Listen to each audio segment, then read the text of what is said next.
Welcome to the Crypto Daily News. This podcast is created by Generative AI.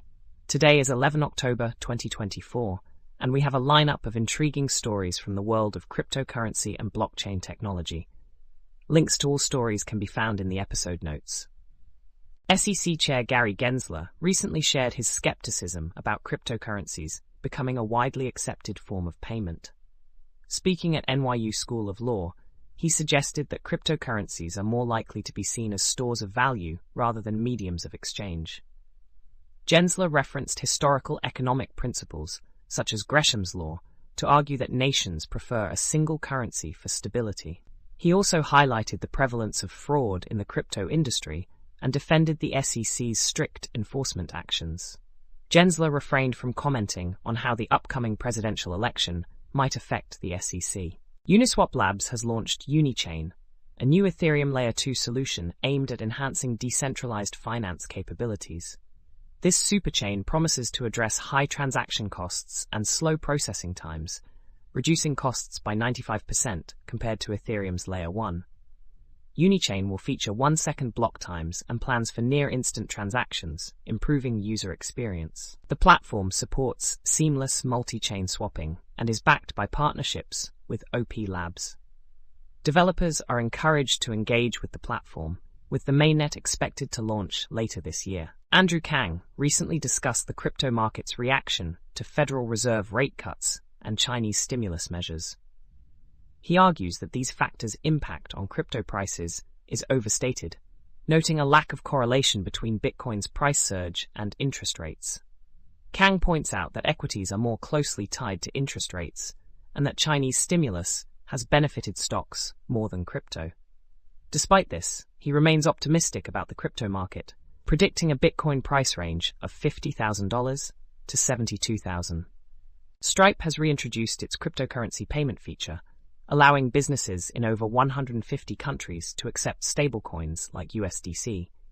This feature, available via Ethereum, Solana, and Polygon, initially targets US businesses, with plans for global expansion.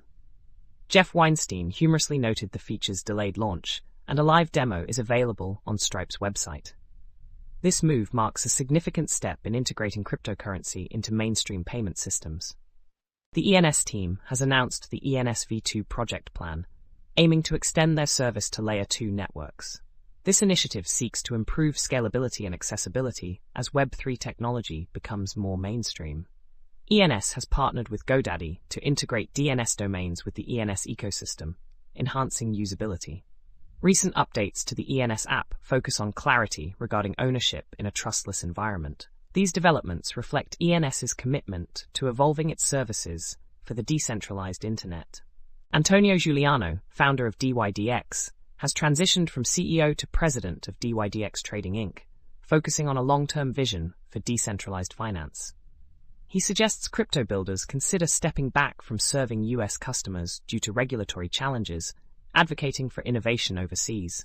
Giuliano criticizes the SEC's enforcement actions and emphasizes the importance of user-generated value in crypto.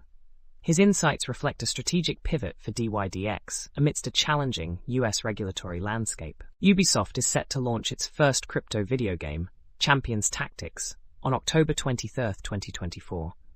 This Web3 role-playing game allows players to collect and battle with NFTs, featuring 75,000 unique champions. The game represents Ubisoft's continued exploration of blockchain technology, following a previous attempt in 2021. Players won't need NFTs or a crypto wallet to participate, making it more accessible. Champions Tactics will utilize the Homeverse, a Layer 2 network within the Oasis gaming ecosystem. That's all for today's episode of the Crypto Daily News. We hope you found these stories insightful and engaging. Be sure to check out the episode notes for links to all the stories we covered today. Join us again tomorrow for more updates from the world of cryptocurrency and blockchain technology.